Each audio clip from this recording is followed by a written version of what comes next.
everyone, Elsie Jensen here. Tonight we are going to bake up a loaf of sourdough bread, and then we are going to make an Italian meatball and stelline soup for our dinner. My inspiration, I know it's going to sound really ridiculous for the soup, is SpaghettiOs, because I was talking about it and how I love SpaghettiOs as a kid and I hate it now. So it's kind of on that, and so we'll make our homemade Italian meatballs with it, and then we'll have, of course, our lovely sourdough with it. Let's get our sourdough scored up here. And this guy's actually been sitting in my fridge for like 3 days, so I'm hoping he'll get a pretty good pop. We'll do, we're just gonna go old school. And we're gonna give him our classic score mark, although I've been looking on there and I've been seeing a lot of people score like Jack Skellington into their like sourdough, and I almost feel like I need to make a round loaf just to do that, although mine probably won't turn out. This Dutch oven is nice and hot, so I'm going to pop it in there. We'll transfer that guy. There we go. We're going to put our lid on. We're going to pop this guy in the fridge in the oven at 500 degrees. And it's going to cook for 20 minutes with the lid on. Then we are going to turn it down to 450, and then we'll cook it for 20 minutes at 450. And hopefully our dinner will be ready by then. So I'm going to set my timer for 20 minutes. And now let's get going on our soup, and then we'll make our meatballs, because we're actually going to pop our meatballs in the oven for that last bit of the sourdough cooking when it's down to 450, which will be nice, and then we'll pop them into our soup. Let's start by heating up some olive oil in my soup pot. So this is the Le Creuset soup pot, which is slightly different from a Dutch oven in that it is more bulbous, it's rounded, and has a smaller kind of base, which means you're not going to scald the bottom of your soup.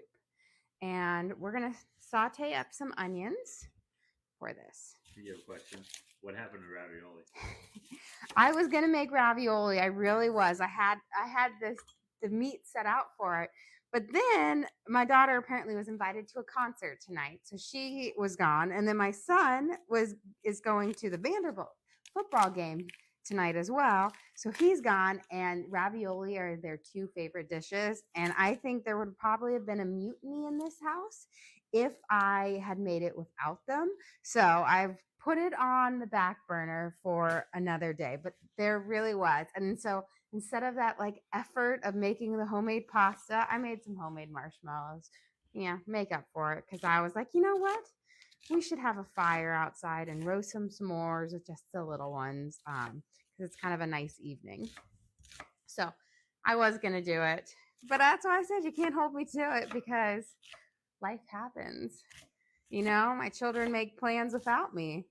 I'm always the last to know.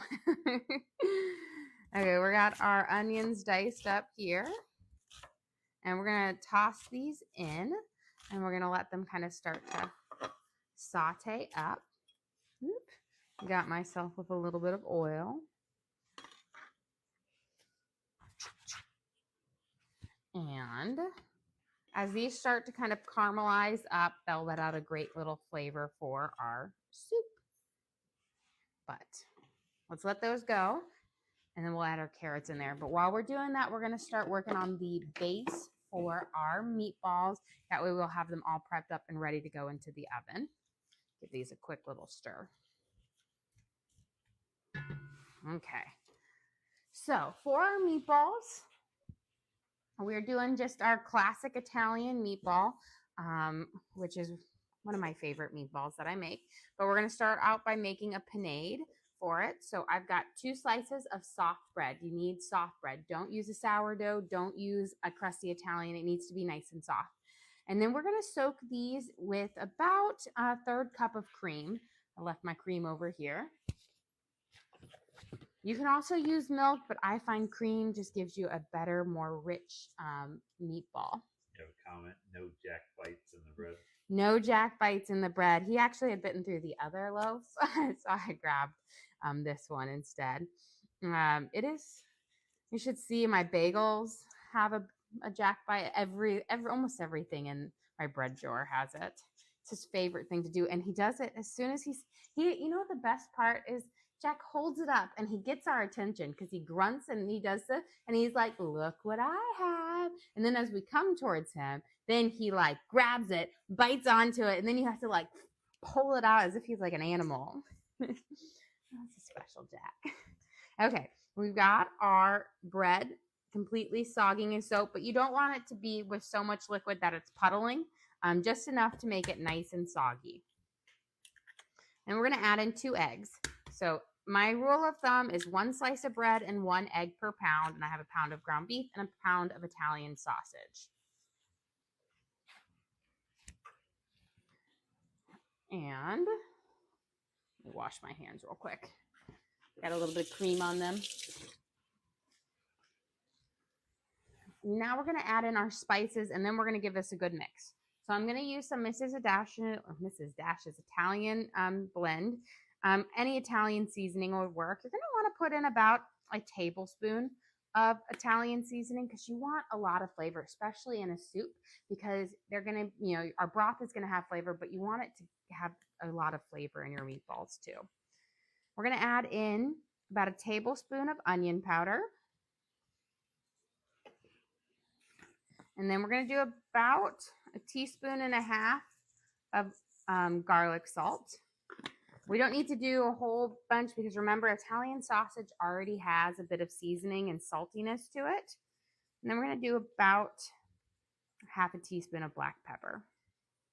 Before I get my hands in here full on, I'm going to just give my onions a little bit of a stir. I have it cooking right now over about a 4.5 to a 5. So right around medium. And with those. Now we're going to go in, and this is the fun part. We're going to go in, and you're just essentially going to squeeze this mixture through your fingers to kind of create our panade, which is our paste that is going to be the binder for our meatballs. I prefer using soaked bread over breadcrumbs because I find breadcrumbs give you a really dry meatball. So this is very simple, to do, and it really makes a big difference in having delicious meatballs. Okay, so again, we're going to just keep squeezing this through until you've got pretty much all of it broken down. And I said I use slices of bread, but if you ever have it where you have like leftover hamburger buns or hot dog buns, those will even work. You just need a soft bun for it or bread for it. So sometimes you'll have it and you'll have like 1 or 2 buns left over. It's a great way to use it. Could you use gluten-free bread? So gluten-free bread, I've never really worked with it, but so I don't know if it would actually be like spongy enough for it or whether it would just kind of turn into a paste. But I think if you were going to use gluten-free bread for it, you would want to toast it first so that it's not super dense. It's more like it takes out some of that moisture in it. And then you could try soaking it. Although I've never done it with gluten-free bread before, but I feel like they've done pretty amazing wonders with gluten-free bread that you might be able to for the most part. Because really you're just kind of creating a starchy binder for your meatballs. Here we go. So now again, I'm doing the same kind of technique that I did with my paste, but I'm squeezing through, and this is to mix both the Italian sausage, which I'm using mild Italian sausage, with the ground beef. So a pound of each for this. And this, I said, you really can't do this with a spoon. You just got to get in there with your hands. Making meatballs is a messy thing, but it's really simple to whip them up. I think people think it's kind of a daunting task, but it's really easy to make them and have them. It doesn't take that much more time. Okay, let's take a little pause, give a little stir here. There we go. And now we're going to shape up and form our meatballs. Let me grab my tray. Now, the one thing that I don't enjoy when I'm making meatballs for a soup is they have to be smaller. You can't do big meatballs because you can't eat a huge meatball. So I'm going to have to roll these a little bit smaller than I normally do. But the nice thing is these will cook up really fast in about 10 minutes. So I'll be able to take them out halfway through our cooking our bread, the second part of our bread. So we're going to roll these up. And again, these are going to shrink just a little bit because of the fat content of both the sausage and the ground beef, but good gumball sized ones. You don't want anything too big or you won't be able to eat it appropriately. You'll be like how my 13-year-old son eats sometimes. And I'm like, do we not have any table manners? To say you would not pass a cotillion class. I'm doing that. That's always my threat with my kids. Anytime they start having like really terrible manners, I'm like, you know what? I'm gonna sign you guys up for cotillion. I had to go through it as a kid. And they're like, no, please don't. I was like, show me that you can act like you live in civilized society. Here we go. And let's get these balls down. But I will say, this nice thing is too about making these homemade is, I can make them smaller than this, but if you wanted to, I always say these are ones that you can make and then freeze. So you can bake them up and then you freeze them up. And then all you have to do is de-thaw them and saute in a pan. And they're just great. Or pop them right back into like a marinara sauce. Back when I used to work as a teacher, I used to do like meal prep on the weekends.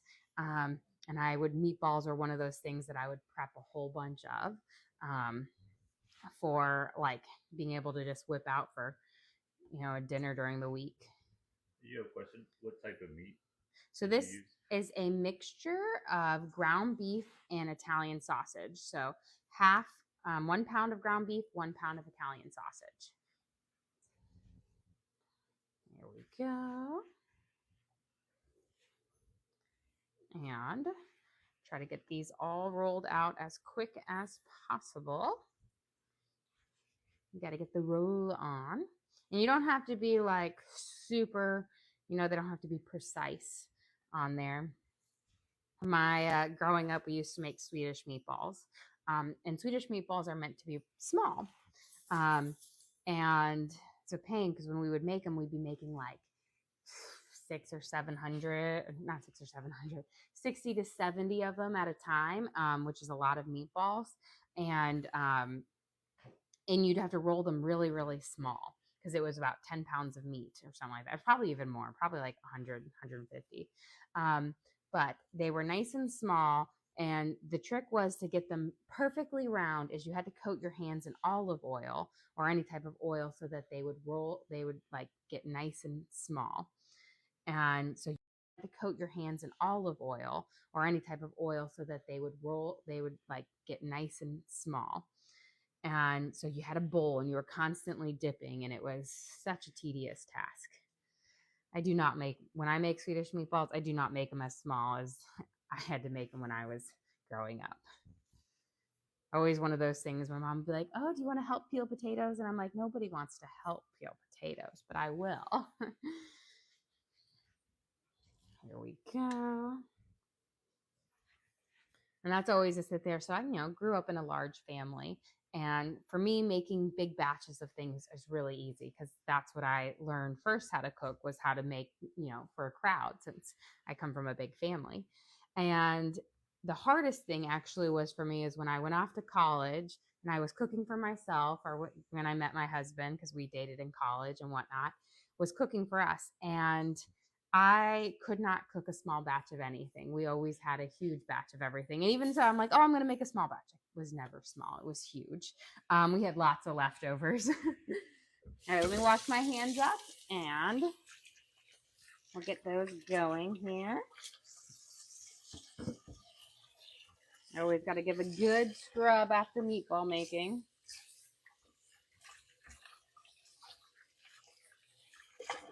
Okay.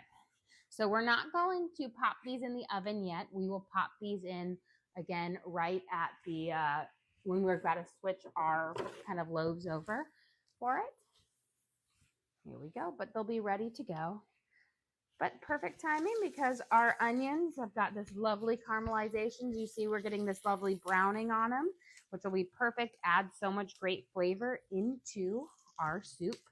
I love it caramelizing and sauteing all my vegetables. I don't like to just dump them in the broth because you're not getting their richness out of them or that flavor. So always give your veggies a good saute. We're going to add in about a teaspoon and a half of garlic. We're going to give this a quick saute, let it heat up for just a minute or so. You don't want to leave it too long because garlic is a very sensitive spice and it will go from being like perfectly cooked to burnt in no time. I'm going to chop up some celery here. We're going to dice it up. This is going to add a lovely note to our broth, which I love. I'm not using very much of it because, again, I just really wanted to add that extra flavor, but it doesn't need to be a bulk vegetable in my soup like I use it in like chicken noodle soup or some other soups. So just a nice kind of simple dice. I cut a couple of the stalks in half so they'd be a little bit smaller. So again, you've got more delicate pieces of celery. We're going to toss these right in here with our onions and our garlic. There we go. We're going to give this a nice kind of stir. Coat all of it up with our oil down there. And once you've added in another vegetable, your garlic is pretty much safe because it just gets less and less heat on it. So let's get all of this down on ours. And I will say the lovely aromatic smells from celery is just amazing.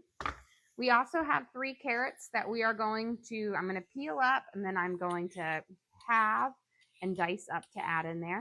Add a little bit of a vegetable in it. But really, we're going to keep it simple with just, mushrooms, tomatoes, kale. And then we have, of course, some of our root vegetables to help build a nice, aromatic broth. It's going to be a kind of a tomato broth to this because I'm going to use some tomato paste. Plus, I've got some tomatoes from my garden as well as 2 Roma tomatoes to throw in. So we're going to get our carrots all peeled off because you always want to take off this outer skin when using a whole carrot. It's dried out and it won't have a great texture on it. We'll get our tops cut off. And then I'm going to kind of slice up these bottom tips fine.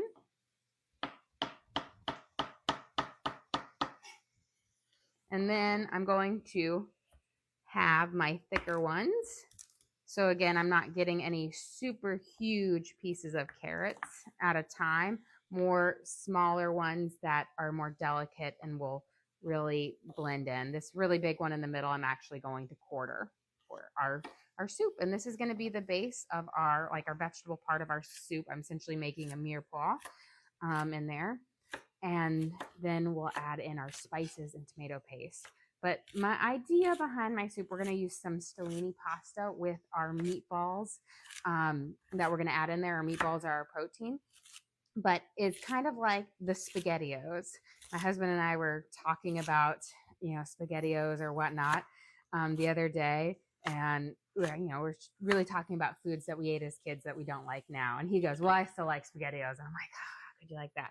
But I was like, oh, I can make like a grown-up version of like a SpaghettiO soup type base and make it better and more delicious with real veggies in it. There we go. It was like one of those, and the conversation came out because I was in the car. I had picked up my daughter from they had their homecoming day at school and they had a parade and everything. And I was giving her friend a ride home from school. And her friend was like, oh, my mom doesn't like to cook. So she loves making a hamburger helper. And Lena was like, oh, what's hamburger helper? And I said, oh, Lena, you've never had hamburger helper. It's not something that that I do. And she goes, what is it? I'm like, it's a boxed mix of, blah, blah, blah. I'm like, it's actually, when I had it a lot as a kid, it was delicious. But as a grown up, not so much. Okay, let's get there. We've got these sauteing here. We can start prepping up our mushrooms to add in, although I feel like my oven's going to beep at me any minute now for taking the lid off of our sourdough. And I say that and it's literally beeping right now. So let's head that way. And let's get, I'll push, okay. Let's get ours off. So for our sourdough, we've had it cooking at 500 for 20 minutes with the lid on. We've got our lovely little pop in there. And now we're going to bring the temperature down to 450 with the lid off and cook it for 20 more minutes. And I'm going to add my meatballs right underneath it. And we're going to cook these for about 10 minutes. So let me get 450. I'm going to set my timer here for 20 minutes, but in 10 minutes, we'll take our meatballs out. Oh, guessing our dogs, our little Loki over there, our little mischief maker. He's I think most of the time he looks at his reflection in the mirror and barks at himself. It's always funny. You're like, it's just yourself. Okay, let's get our mushrooms sliced up here for our soup that we can add in. I'm going to just get my first batch going in here because we're getting on to the last little bit of our dinner here, kind of finishing up each part. So we're going to saute off our mushrooms for just a little bit because, again, we want them to have this just really lovely flavor before we mix in our tomatoes and then our like our broth base for it. Now, you could always use pre-sliced mushrooms if you want. White button mushrooms would work well in here as well. I personally love baby bellas because they have a great flavor, but the price point is lovely. You're not spending an arm and a leg on them. Now, there are times where I'll get some of the more bougie mushrooms, like if I'm doing like an Asian dish, I'll use like shiitake or whatnot. Or when Costco has their chanterelle mushrooms, which should be coming out soon. It's typically in October is when they bring their chanterelle mushrooms, and I absolutely love those. Then I'll make some delicious food with that. Good. Here we go. So give this a nice little stir. We'll pat it down. And then while we're waiting for that, let's get in some of our spices, which I have hanging out over here, because we use these kind of season up our meatballs. Bring this all over here. I have a question. Do you make a mushroom soup? I do make a mushroom soup. So I have this wild mushroom soup that I use chanterelle mushrooms for. Well, a mix of chanterelle and baby bellas. But it is a delicious kind of like a mushroom bisque. It's actually one of my favorite soups. It's my mom's like favorite soup that I make. It is so good. We're going to add a little bit of garlic salt in here. About a teaspoon. You don't need a whole lot. And we're going to add in a little bit of black pepper, about a half a teaspoon. We're going to add in some Italian spices because we really want our like meatballs and everything to flow in here. We want about a teaspoon and a half. So a good shake over. You know what? I'll just use the rest of that. There was barely any in there. And we're going to add just a smidge of garlic powder. This is just going to give a nice kind of crispy edge on there. We're going to coat these up with our spices here. Let them saute. And then I'm going to make a little well, and we're going to squeeze in our tomato paste. But I want these to saute up for just a second before we get to that part. Here we go. And the reason why I throw in my spices now and saute them is I like the natural steam to kind of bring up a little bit of moisture to them. But spices, when you heat them up in oil, it really brings out their flavor. That fat binds well with it and makes them more aromatic. And it's going to allow them to blend better into your broth so your spices aren't just sitting on top of your broth when we make it. Let's get our tomatoes kind of prepped up for this. So I've got these are a bunch of cherry tomatoes that I picked from my garden. And then I have two Roma tomatoes here. I would have had more, but my little Jackmeister is a tomato thief and he's been stealing them. And I found two of them. One of them was already busted. I was like, that goes in the trash. And the other one, it was like smushed up and whatnot. So I was like, we're not going to use that. There's a third tomato that he has taken from me and he has hidden somewhere in my house. And I've got to find it. Hopefully I find it sooner rather than later. But he's gotten to the point where he's tall enough to reach and grab things off the counter. And I don't put my tomatoes in the fridge because if you put your tomatoes in the fridge, they get mealy. So I have them out on my counter, especially my ones that I pick as well. And the only problem with that is he can reach them and then he steals them and he loves to toss them because he thinks they're balls. He likes to take little nibbles out of them and then he realizes he's not a huge fan of fresh tomatoes. And so I'm just like sitting there and I'm like, I need to get them even higher up, but I don't have a place that I can put them. Also because he's found ways to climb up on things. He'll bring chairs over. He's in his climbing stage right now and yet he has not figured out climbing out of his crib yet. So I'm very thankful for that.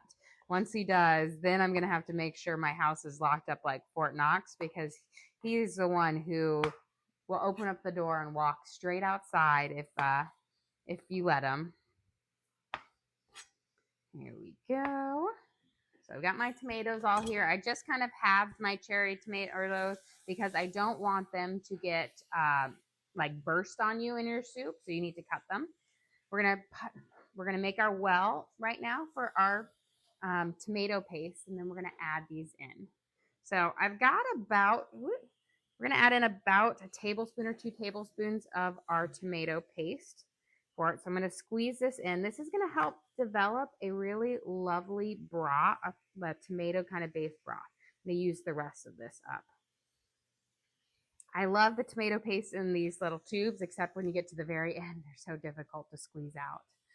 Okay, we're going to mix this in and give it a quick saute here.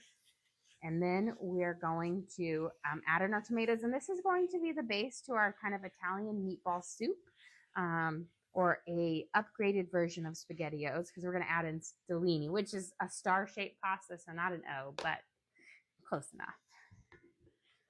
Here we go.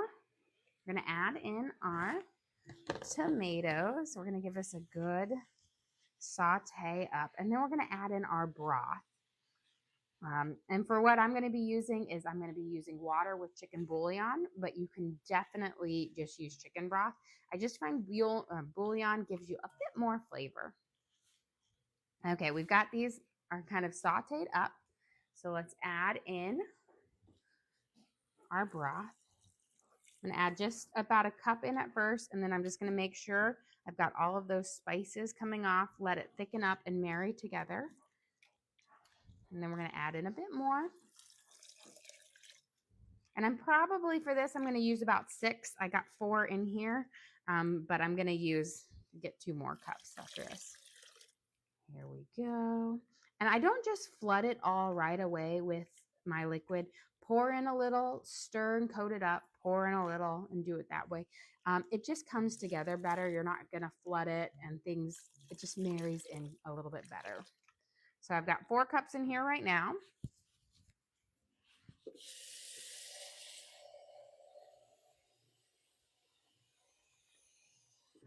We're going to add in 2 more cups.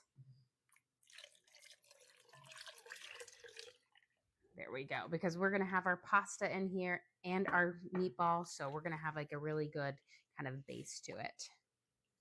Here we go. I'm going to bring this up nice and high, And while we're waiting for that, I'm going to prep up my kale that we're going to add in here. You could also use spinach if you want to. With spinach, you're going to wait until the very end to add it in. Kale is really great in the fact that you can add your kale in and it's going to keep its form and body because it is a kind of a denser, more resilient kind of vegetable. So I love it in soups and stews because it will get soft and tender, but still keep its form. Here we go. You know what? We'll do one more. And then I'm going to give it a good chop up because, again, you don't want to be eating and then all of a sudden you have this huge piece of kale that you have to try to manage. You know, question, when do you add the bouillon? The bouillon, I'll add that here in just a second. I'm letting it get a little bit hotter and then it will mix in and I'll grab my spoon and add a nice big heaping spoonful of it. There we go. So we've got that chopped up and ready. And there we go. I can start to see my steam hopping off of it. And we're going to be adding in a pretty big heaping spoonful of chicken bouillon. I'm actually going to use up the rest of here. You're going to need about, if you're really into measuring, you're going to need about a tablespoon and a half. Here we go. So I like it to be nice and hot because then it will come off my spoon easier. But since we're using all of this bouillon for it, we're going to mix it in and let these flavors kind of marry together. It's going to have, again, that you see that nice little reddish color to it. That's the tomato paste as well as those fresh tomatoes. Let's taste it. Perfect. Always want to make sure I have the right amount of saltiness on it. I've got it up nice and high. And I always want to make sure. There we go. Okay. While we're waiting, you know what? Actually, it's been 10 minutes. So let's take our meatballs out. I just looked at it and I was like, oh, perfect. Perfect timing.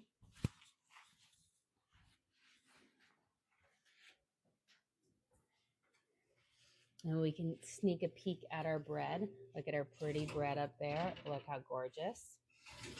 And let's get our meatballs. With our meatballs, we'll know that they're nice and done is when they have like are firm to touch. If they still have a good squish on them, then you want to let them cook a little bit longer. But these were small. Bigger meatballs, of course, need more time to cook than smaller meatballs. There we go. So we're going to let them kind of cool off. Those are our Italian meatballs for it. They are so delicious. We made a panade with them and they use Italian seasoning on there.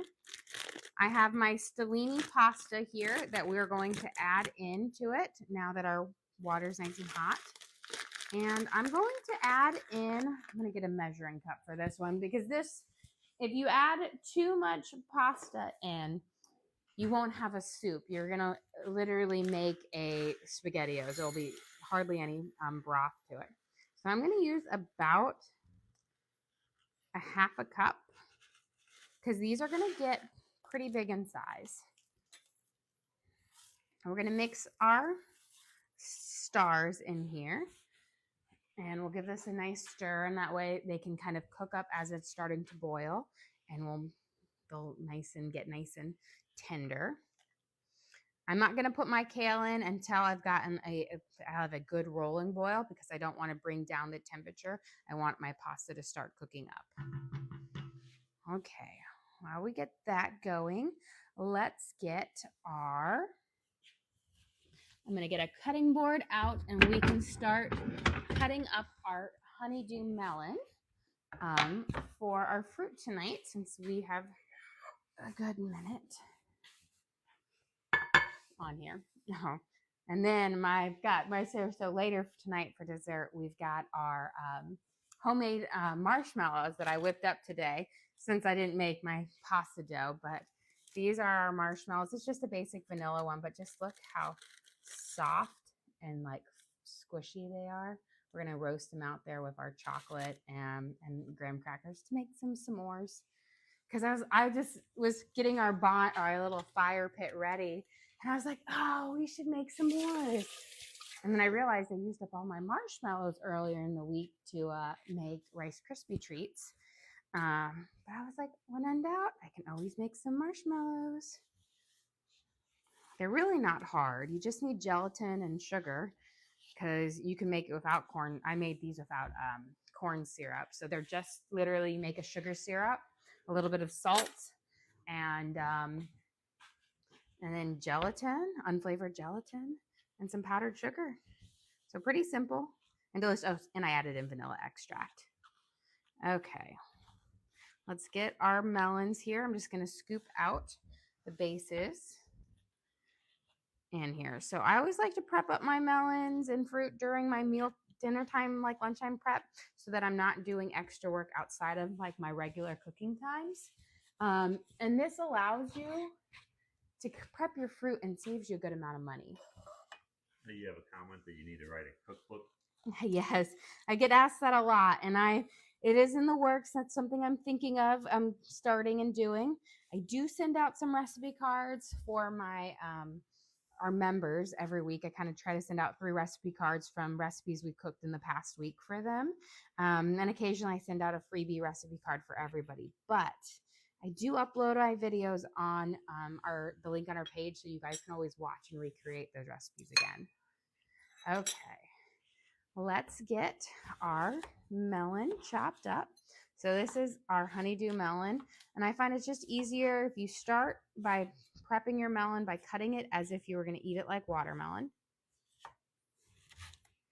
And then the fun trick with cantaloupe, honeydew, hammy melon is when you slice it, your rind will fold flat.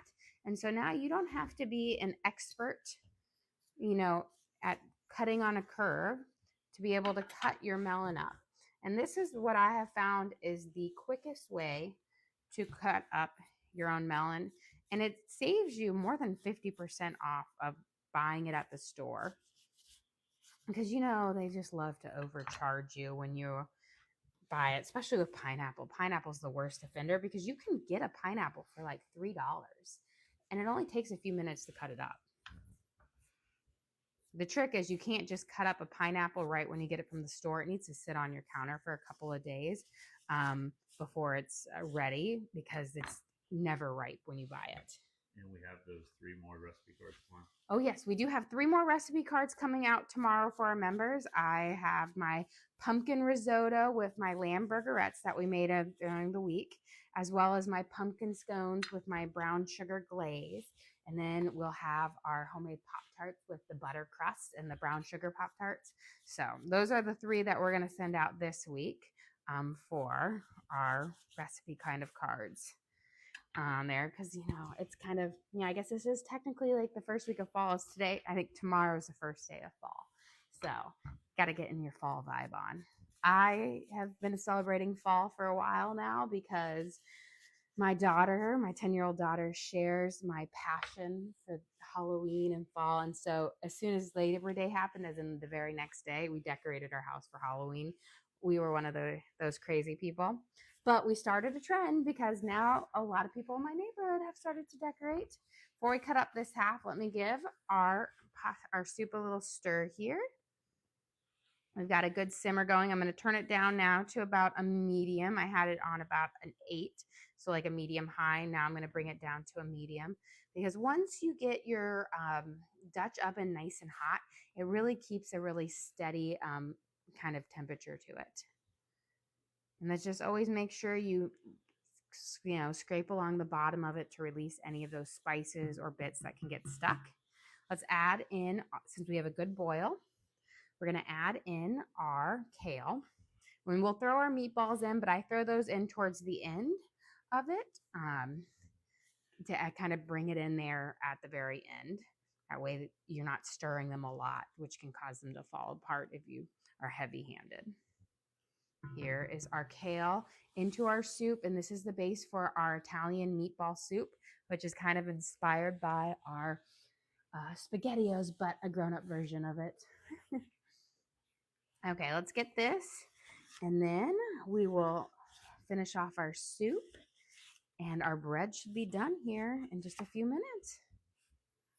Here we go. This is a really thick honeydew. I like lucked out. It had a really small seed base. Sometimes you get it and the seed base is really, really big.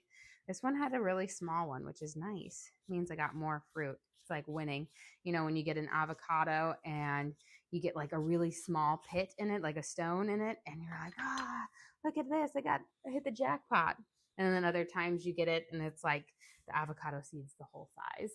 Have you ever request for butternut squash soup this fall? Yes, I will. I made butternut squash soup, I think a week or two ago. So there's definitely a video on it. I have a couple versions of butternut squash soup that I make. So I've got my sagey and brown butternut squash soup. It's a lot of butter in that one. And then I do a curried butternut squash soup. And I'm going to try this year. I'm going to do more of a harvest butternut squash soup that is very similar to Panera's harvest soup. And most of the time I stick with savory flavors when I'm using like pumpkin and sweet potatoes and squash because I love savory. I'm like not a sweet person. But they use some apple in theirs to make it kind of a sweet savory. And I was like, you know what? I'm going to try it this year. Go on there and just, turn it up. I also make a lot of veggie bisques that I love. We already did a curried coconut and sweet potato soup. And we had like a harvest veggie soup. Let's get these last two cut. And then we're going to go grab our sourdough out of the oven. I'm going to have to make a mountain here. I'm going to watch I'll just leave these two, honestly, for the side. Teddy will have fun just eating them like a whole. Okay, let me wash my hands real quick. We're going to grab our sourdough out of the oven because it is nice and ready. Looks like I must have left my lobster and cat. It is. Yes, I enjoy the crazy oven mitts. They're just a little bit more fun. Okay. Look at this beautiful sourdough loaf. Look at that peak right there. It is gorgeous. We'll slide it on here. Now the trick with our sourdough is you want to make sure you get it out of your Dutch oven right away because the base of your Dutch oven is really hot. And when you leave it in there, it will continue to cook the bottom of it. So here is our beautiful, gorgeous sourdough. Look at that nice golden brown crust. We've got our beautiful peak. And then, of course, our gorgeous design. And this is my traditional loaf. It's my big loaf. I do believe I made that as a recipe card for everyone. If you've never worked with sourdough before and you're interested in starting that journey, I do have a video on how to create your own sourdough starter, as well as how to create your own loaf. You have a question? Have you ever made a French onion soup? I have. It's actually one of my favorite soups. I made it actually, I think a week or two ago.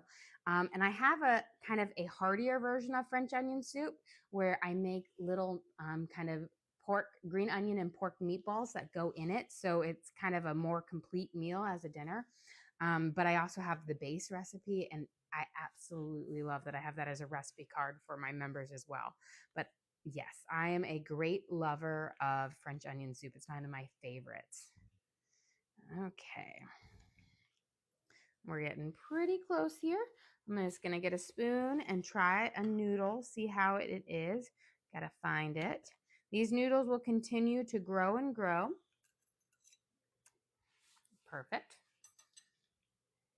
So they like to hang out towards the bottom, but that's why I said you don't want to put too much in here because it will suck up all of your extra broth.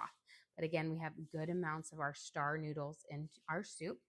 And since it's almost ready, we're going to throw in our meatballs now, and we're going to get ready because our noodles are nice and soft. You know what? Is that still? No, it's not even hot anymore. Good. Let me grab my shovel here. And we're going to pop our meatballs into our broth.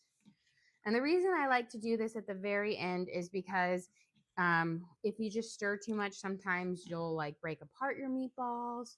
And I just like to put them at the very end to soak up the flavors and whatnot, because they will soak in some of that broth as well. And so you want to have enough liquid in there for your pasta to cook all the way through. Here we go. So let's give this a good stir. Beautiful. So here is our Italian meatball and stelline soup. Beautiful. Okay. Now, let's get this out of the way and we're going to get ready to serve up our dinner.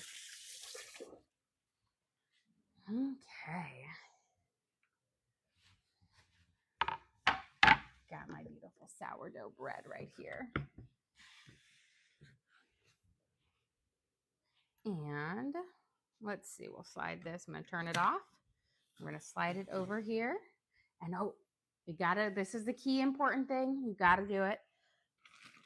Freshly grated Parmesan cheese. It's not complete without our grated Parmesan cheese. I think, did we use Parmesan cheese earlier? We must have. So let me grab my other grater. So sad. I'm going to have to use my plain grater. Oh, it is. I swear it's in here. Okay, guys. We're going to look. Right there. By the knives. Oh, it's in here. Right in front of my nose. I was expecting it to be in the basin. I was like, I don't think we used it for lunch today, but you never know. Okay, let me grab my a bowl here. We'll do it in our new, it's technically a pasta bowl, guys, but it works great for a dinner bowl as well. And we'll be serving it with a nice big chunk of our sourdough bread.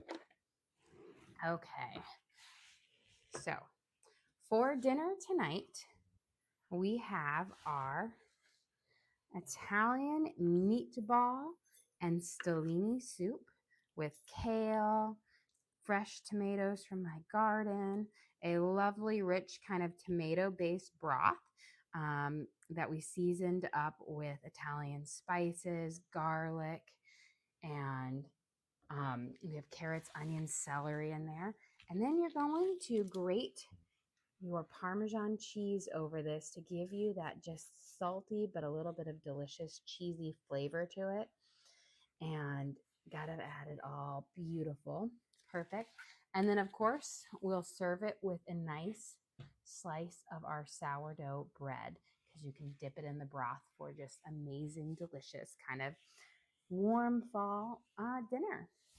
Well, oh, there's a question? Real quick question. Could you sub in spinach instead of kale? Yes. So the only difference is if you're going to sub in spinach, you're going to add it in right before you serve it, because your spinach is going to wilt really fast. So with kale, you can cook longer. It holds its form. But spinach serves quicker. Well, guys, thank you so much for joining us here. Don't forget to like and subscribe.